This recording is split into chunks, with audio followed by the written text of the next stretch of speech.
Mental health champions. Teresa began her transformational journey in 1999 when she decided to leave an abusive marriage and an unfulfilling position in corporate America. She had what she calls a come to Jesus moment while looking in the mirror one day and asking a twofold question. Who are you and why are you here? That started her on a journey of self-discovery and personal growth. So stay tuned for tips how to help you succeed on your growing journey. In 2002, shortly after this transformative experience, her and her son moved to Pennsylvania, where she began focusing on her gifts. A gifted ceramic artist, she creates beautiful works of art as one way of connecting back to herself and God. Her daily writing practice keeps her focused and moving forward as she helps others get their stories out in the world through her publishing platform. I've had the opportunity to connect with today's guest through our mutual friend, Joe DiChiara, for our YouTube series, Writing with Authors. And after learning her story there, I knew how powerful it would be for this platform too. So all writers out there, be sure to scroll down in the show description to check out that journey. Stick around for the halfway point. Our spotlight story this week is going to be a good one. As we have someone who overcame trauma with the power of writing, we're going to dive into an article of Harvard Business Review article, I should say, titled Writing Can Help Us Heal from Trauma. I'm excited to bring you on. Teresa, thank you for joining me on another show. Vincent, it is so good to be with you again. I'm excited for this conversation. I know you're changing many lives, and I'm grateful to have the opportunity to help you do that. At Tampa Counseling and Wellness, we want to remind you that it's okay to not be okay. Reaching out for support and asking for a little extra help can be overwhelming, but everyone deserves a safe space to heal. We're so honored to be that space for Florida residents. If you want to learn more about our services or you'd like to set up a free consultation with one of our clinicians, you can call or text us at 813-520-2807. We're looking forward to growing with you. I appreciate the kind words and right back at you because this is a mental health break. We have Teresa with us today, mental health advocates. If this is your first show with us, each week since January 2020, I've sat down with someone to share their story, to let you know you are not alone. And Teresa's overcome a lot of adversity and she is thriving. We're going to learn all about her journey and so much more today. Thank you again for stopping by. Please do kick us off, Teresa. Share your mental health journey with our audience. Well, yeah, it's mental. I think our mental health journey is something that goes on, is a consistent aspect of who we are. I think that some of the things that I experienced in life were adverse, of course. Not everybody gets through this life with all lollipops and roses and rainbows. We have challenges. We are human. And they do tend to affect us. And they create what I have come to know as trauma bonds, BONDS. And one of the things that was traumatic for me was living in an abusive relationship, as you had pointed out in part of the introduction. One of the ways that I dealt with all of that was writing. And you may think, oh, what good does it do you to write your nonsense on the page? And I'm going to call it nonsense because in the scheme of things, the stuff that happens to us is not what we should focus on. It's what we do with it that makes a difference in our lives and brings us to a place of feeling better and having a clearer mind. And there are some tools that I used along the way that I'm sure I'll get an opportunity to share with you. But I want to say that whatever you're feeling, whatever's going on in your world right now, there is something on the other side of it that's much better. So let's start there, Vincent. I love that. And it may not be obvious in the beginning, but there is light at the end of the tunnel. She's a great example of that, thriving with her publishing company, doing what she loves. My journey, of course, I thought there was no going up. I had a traumatic brain injury, broken leg, hit by a car from someone I've never met. What is there to look forward to? But now, fast forward, books 5, 6. I did a book with Teresa, contributing author. Stay tuned for that. I'm honored to be a part of that. And as she mentioned, we are both trying to give back through our story and experiences, change lives for the better. She didn't give up. She faced some adversity, and she is still going. Let's now backtrack a bit, Teresa. When did you first decide that you were going to start sharing your story? Oh, I had the opportunity to start writing for an online magazine called Positive Tribe. And one of the things that I had discovered along my journey of writing, because writing was my salvation for a long time. I had no idea what to do with what was running around in my head. And so I put it down in a journal. Every morning I got up early and I sat with that journal, and at the nudging of somebody who I met through a 12-step program, because my ex-husband, my abusive ex-husband, was alcoholic and drug addicted, and I didn't know how to deal with any of that stuff. I didn't grow up with it. I didn't know how to deal with it. So they had suggested to me that I write down what I was feeling, and also in the process to write down something that I was grateful for. So it gave me an opportunity to get out of my head, so to speak. So I started writing stuff down. And then when I had the opportunity to share it, at first I was like, oh, I don't want anybody to know about who I am, what I went through, how my life was. Right. I just want to focus on what's good. I don't want to talk about what challenges I may have had mentally, physically, emotionally, but they're part of who we are, and they take us to places of growth that we might not actually ever think possible. So it was scary to share my story at first, but once I got it out of myself, I felt 1,000% better. And one of the reasons why I did that is because I'm of the mindset that if I've gone through something like this, chances are I am not the only one who's gone through it. And if I get the opportunity to share it at any given point along the way, like this, Vincent, Yes. I'm happy to do so, because if I found a way out and a way through, what I have gone through, what I have documented, what I have shared will help someone else. And I feel obligated to do that. So that's. Yes, you're definitely helping so many people out there. Everyone out there, you are not alone. Don't ever forget that. You may feel lonely, but one of my many goals with this podcast is to bring great folks like Teresa on the show, share their story. You will power through it. And it's interesting you mentioned writing, how it helped you. There was for a brief time a How Writing Helps mini-series on this show, because I also know the power of writing, and that helps me de-stress, combat my anxiety. Again, what works for some doesn't work for everyone, but you're hearing from two of us today how powerful the tool of writing is, and I think it's a great time now to jump into that spotlight story. I found a great article online, How Writing Can Heal Trauma. I can resonate with this. Teresa can, and then we're going to bring her back on to get her take on it through her first-hand experience. A certain kind of guided, detailed writing can not only help us process what we've been through and assist us as we envision a path forward, but it can also lower our blood pressure, strengthen our immune system, and increase our general well being. Expressive writing can result in reduction in stress, anxiety, and depression, while also improving our sleep and performance, which brings us greater focus and clarity.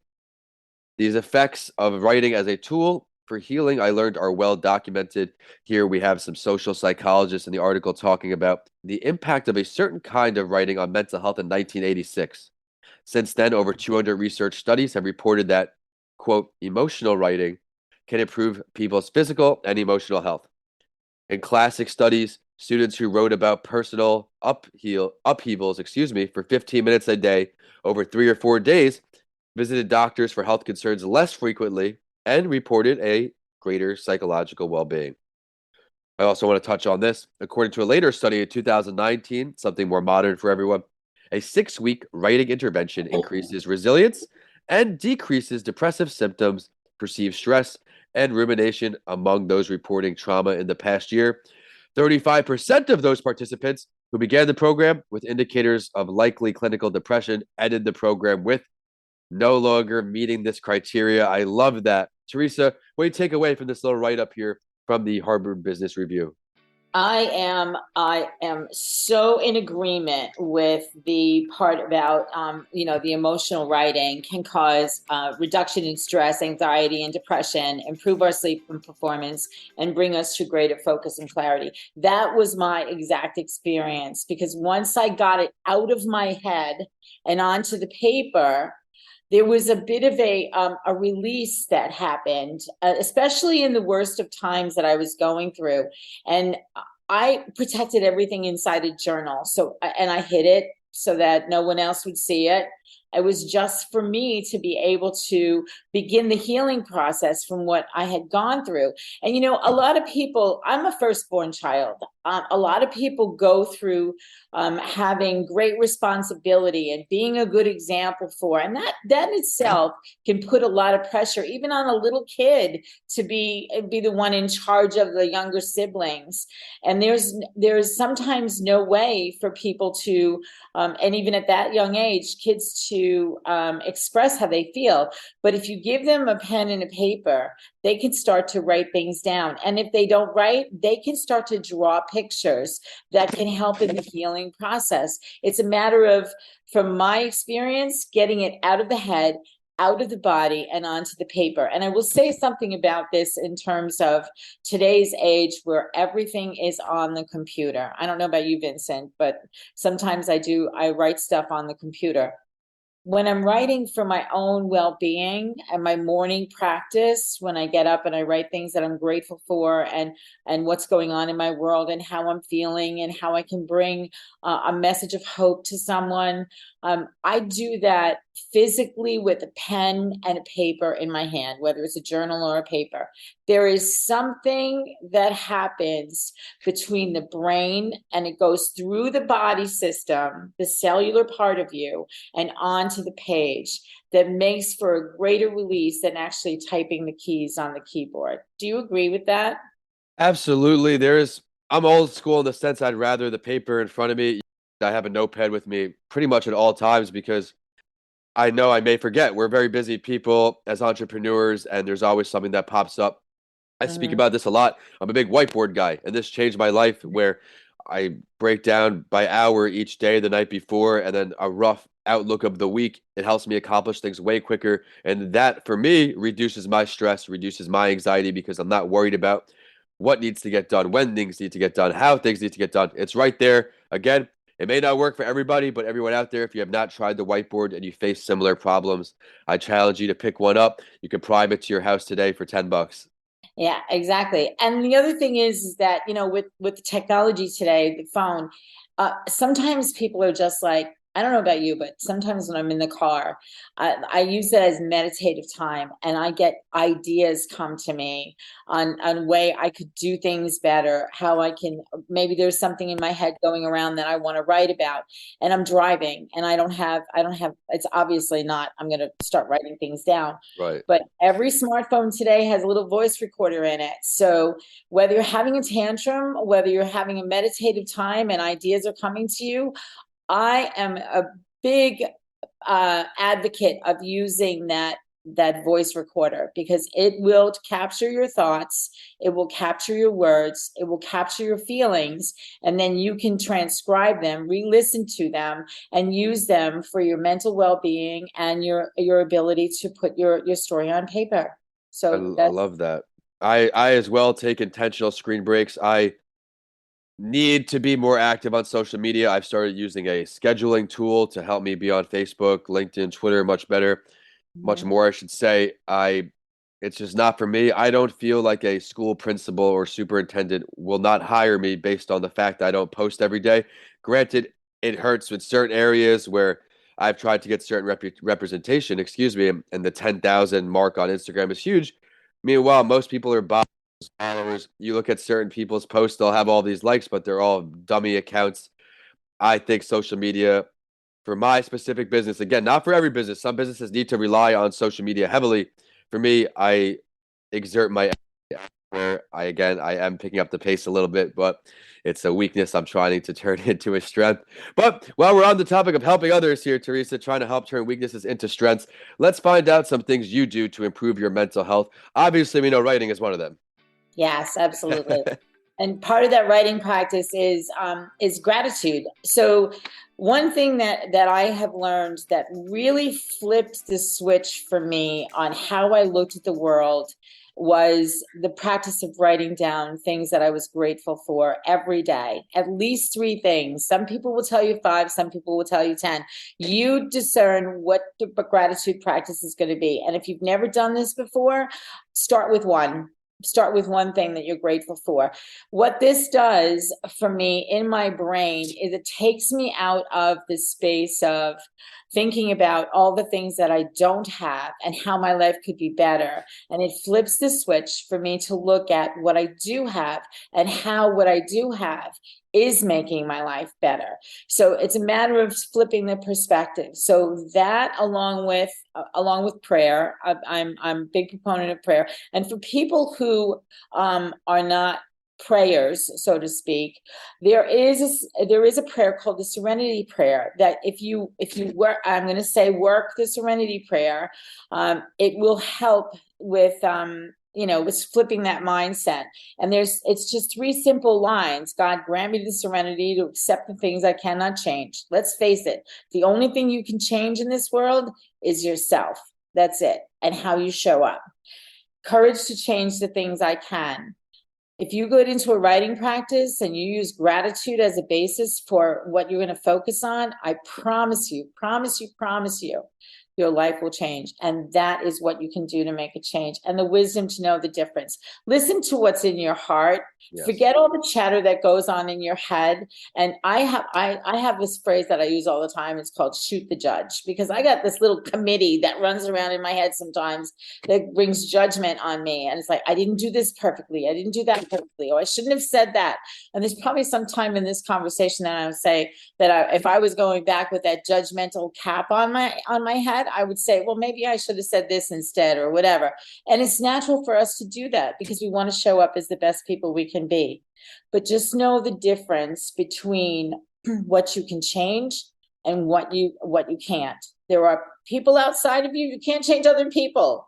You can't change other people. They may be the cause of you running around in your head with whatever ideas you've got going on about yourself. However, you can make the choice to shut it off and not listen to it. I kind of go like this when my brain is going a little bit babats, I say.